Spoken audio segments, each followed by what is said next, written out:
Shalom Yisrael. Want to start by giving all praise to Yahweh, Bahashem Yahushai.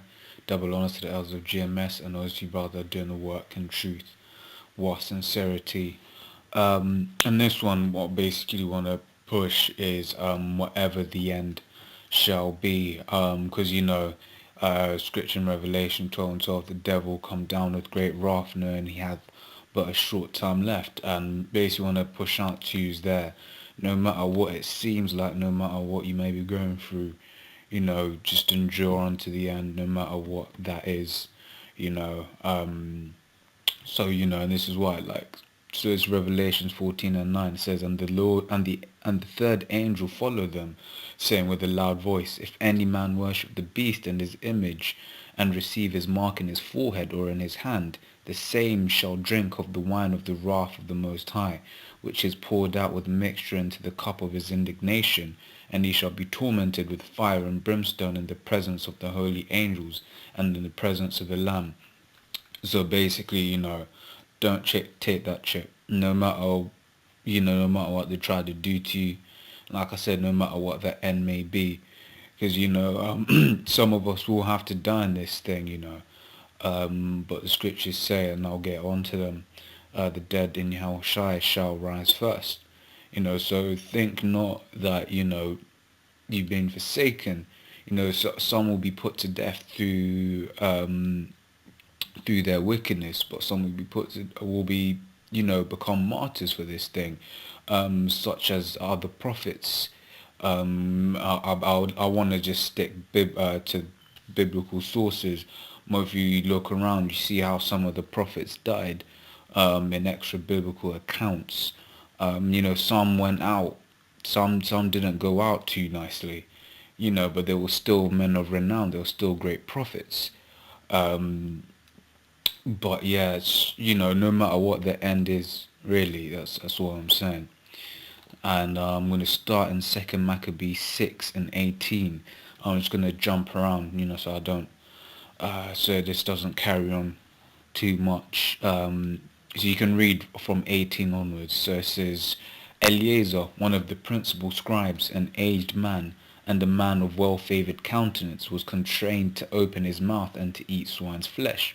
But he, choosing rather to die gloriously than to live stained with such an abomination, spit it forth, and came of his own accord to the torment. So basically what was going on, people were being forced to eat pork. They didn't eat the pork, they got put to death. So it says, this is verse 26. This is Eliezer speaking. It says, for though for the present time I shall be delivered from the punishment of men, yet should I not escape the hand of the Almighty, neither alive nor dead. So like I was saying, don't take that chip. No matter what they do to you, don't take that chip. This is 2nd Maccabees 7. It's the stories of the 7 brothers and their mother being tortured by Antiochus to basically eat pork once again. And it says 2nd Maccabees 7 and 9. And when he was at the last gasp, so this is one of the brothers who's if you guys were saying, if you read the whole chapter, I won't go into all of it for time's sake. But basically, he's just been tortured in all manner of ways. Says, and when he was at the last gasp, he said, thou like a fury take us out of this present life, but the King of the world shall raise us up, who have died for his laws, unto everlasting life. Verse 14. So it's another brother. So when he was ready to die, he said thus, it is good, being put to death by men, to look for hope from the Most High to be raised up again by him. As for thee, thou shalt have no resurrection to life. Verse 16 says, then looked he unto the king and said, thou hast power over men, thou art corruptible, thou doest what thou wilt. Yet think not that our nation is forsaken of the Most High, but abide a while, and behold his great power, he will torment thee and thy seed. But doubtless the creator of the world, this is verse 23, It says, but it's another brother. It says, but doubtless the creator of the world who formed the generation of man and found out the beginning of all things, will also of his own mercy give you breath and life again, as ye now regard not your own selves for his law's sake. That's actually the mother speaking to the brothers. It says verse 32 says, for we suffer because of our sins, and though the living power be angry with us a little while for our chastening and correction, yet shall he be at one again with his servants. And when you read the whole account, you see, like I was saying, some of these brothers got put to death in a very nasty way, but they endured unto the end. And that's basically what we have to be on. We have to endure unto the end, no matter what. Like I said, no matter what the end shall be. And this chapter's also a cut for anyone that doesn't, that's still, barking up against reincarnation. Because where is it there? But the King of the world shall raise us up. Raise us up when he's about to die. It's talking about, being resurrected to life again. It says Matthew 14:6. It says, but when Herod's birthday was kept, the daughter of Herodias danced before them and pleased Herod. Whereupon he promised with an oath to give her whatsoever she would ask. And she, being before instructed of her mother, said, give me here John the Baptist's head in a charger. And the king was sorry. Nevertheless, for the oath's sakes, and them which sat with them at the meat, he commanded it to be given her. And he sent and beheaded John in prison.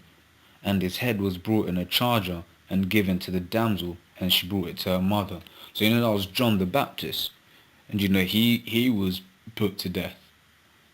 But he stayed loyal to he didn't coon out. And if you're of the elect, then you have the faith to endure unto the end no matter what.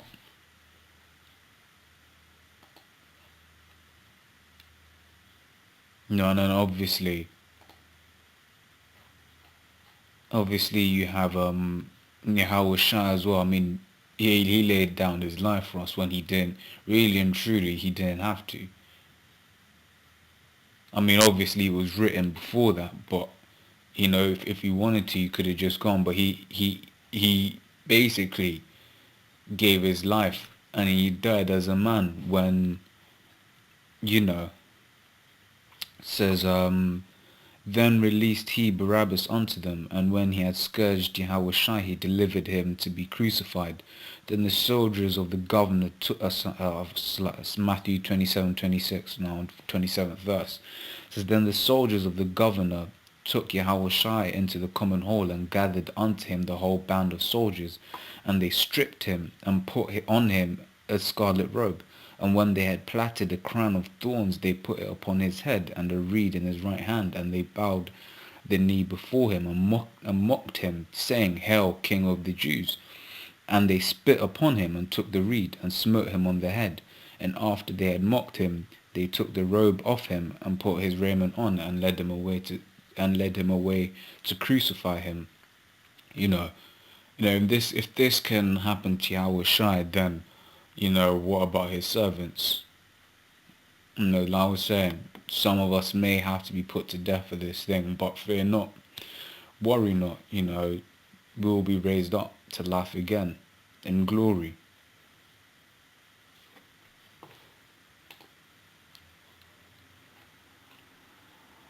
This is Daniel, the 3rd chapter, the 10th verse. It says, thou, so basically what's just happened is you've had Nebuchadnezzar's men who's basically set a trap for basically faithful Israelites.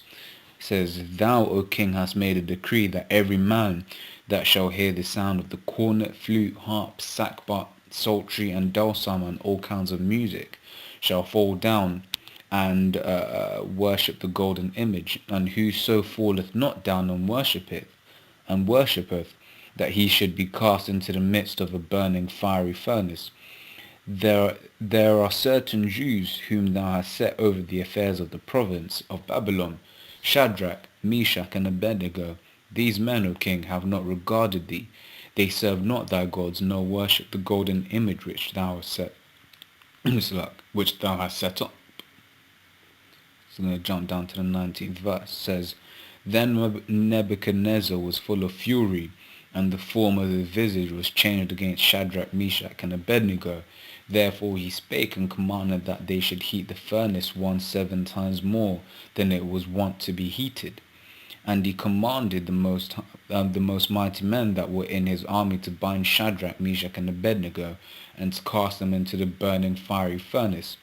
Then these men were bound in their coats, their hosen, and their hats and other raiment, and were cast into the midst of the burning fiery furnace. Therefore, because the king's commandment was urgent, and the furnace was exceeding hot, the flame of the fire slew those men that took up Shadrach, Meshach, and Abednego. And these 3 men, Shadrach, Meshach, and Abednego, fell down bound into the midst of the burning fiery furnace. Then Nebuchadnezzar the king was astonished, and rose up in haste, and spake, and said unto his counselor, Did not we cast 3 men bound into the midst of the fire? They answered and said unto the king, True, O king.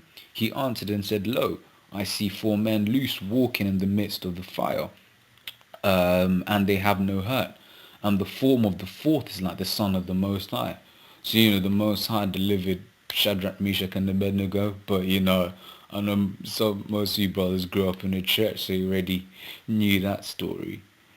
Same again in Daniel the 6th chapter here, Daniel 6 and 7 says, All the presidents of the kingdom, the governors and the princes, the counselors and the captains have consulted together to establish a royal statute and to make a firm decree that whosoever shall ask petition of any god or man for 30 days, save of thee, O king, he shall be cast into the den of lions. Now, O king, establish the decree and sign the writing, that it be not changed, according to the law of the Medes and the Persians, which altereth not. Wherefore King Darius signed the writing and the decree. Now when Daniel knew that the writing was signed, he went into his house, and his windows being opened in his chamber towards Jerusalem, he kneeled upon his knees 3 times a day and prayed and gave thanks before the Most High, as he did aforetime. So Daniel knew what he basically knew that the decree was signed, and he was like, who's this man? He was just like I said, windows open. He didn't hide or anything. He stayed loyal to the Most High. Then the king commanded, and they brought down. This is Daniel 6 and 16. It says, Then the king commanded, and they brought Daniel, and cast him into the den of lions. Now the king spake and said unto Daniel, Thy power whom thou servest continually, he will deliver thee. Verse 19.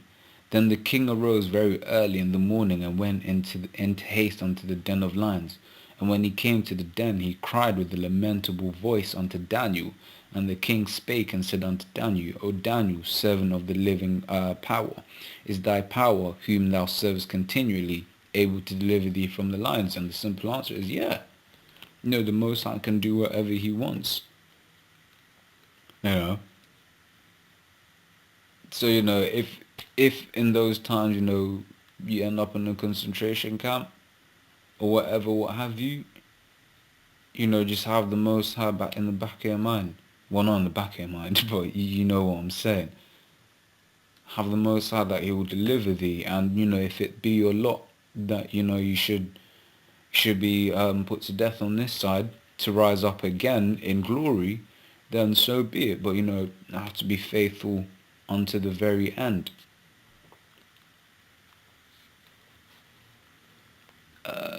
Where am I? Then said Daniel unto the king, O king, live forever. My power hath sent his angel, and hath shut the lions' mouths, that they have not hurt me, for as much as before him innocency was found in me, and also before thee, O king, have I done no hurt. Then the king was exceedingly glad for him and commanded that they should take Daniel up out of the lions, out of the den. So Daniel was taken up out of the den, and no manner of hurt was found upon him, because he believed in his power. He had faith. And the king commanded, and they brought those men which had accused Daniel, and they cast them into the den of the lions, them, their children, and their wives. And the lions had the mastery of them, and brake all their bones in pieces, or ever they came at the bottom of the den. Mastery, comprehensive knowledge or skill in a subject. So those lions got their business done. They found out all of this is Romans 11:3 says, Lord, they have killed thy prophets and digged down thine altars, and I am left alone, and they seek my life. It says, referring to this verse here, it says, as 1 Kings 19:10, and he said, I have been very jealous for the Lord power of hosts, for the children of Israel have forsaken thy covenant, thrown down thine altars, and slain thine prophets with the sword, and I, even I only, am left, and they seek my life to take it away. Because they were killing the prophets back then. King Marshall, he was put to death by some grimy niggers. And those niggers will have to pay. The Most High has a special death waiting for them. But he's going to be raised up again. Raised up in glory. But he kept on. He died in glory. He didn't die in wickedness. It says Hebrews 11:30. It says, by faith the walls of Jericho fell down after they were compassed about 7 days. By faith the harlot Rahab perished not with them that believed not, when she had received the spies with peace. And what shall I more say?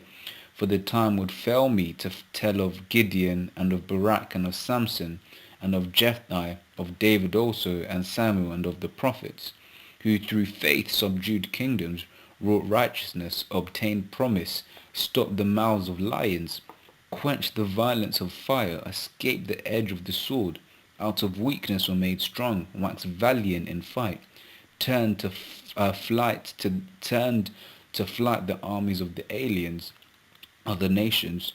Women received their dead raised to life again, and others were tortured, not accepting deliverance, that they might obtain a better resurrection.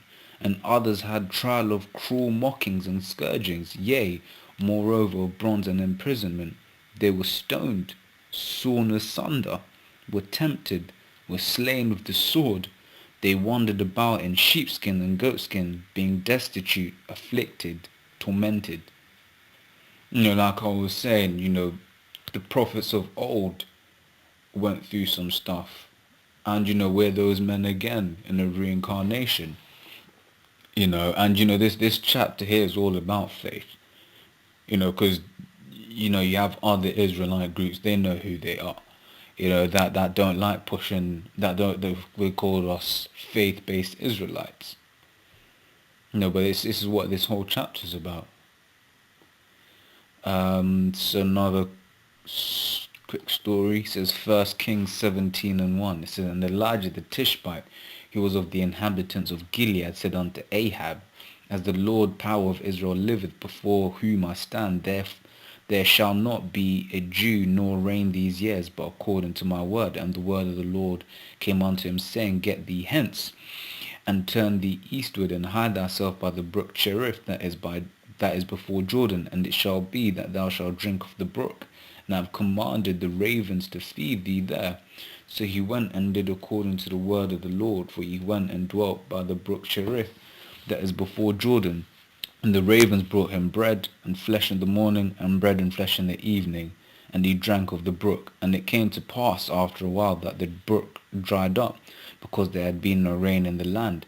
And the word of the Lord came unto him, saying, arise, get thee to Zarephath, which belongeth to Zidon, and dwell there. Behold, I have commanded a widow woman there to sustain thee. And she just jumped down to the 12th verse. And she said, As the Lord thy power liveth, I have not cake, but an handful of meal in a barrel, and a little oil in a cruse. And behold, I am gathering 2 sticks, that I may go in and dress it for me and my son, that we may eat and die. And Elijah said unto her, Fear not, go and do as thou hast said, but make me thereof a little cake first, and bring it unto me, and after make for thee and for thy son. For thus saith the Lord power of Israel, the barrel of meal shall not waste, neither shall the cruse of oil fail, until the day that the Lord sendeth rain upon the earth. And when she went and did according to the saying of Elijah, and she and he and her house did eat many days. And the barrel of meal wasted not, neither did the cruse of oil fail, according to the word of the Lord which he spake by Elijah.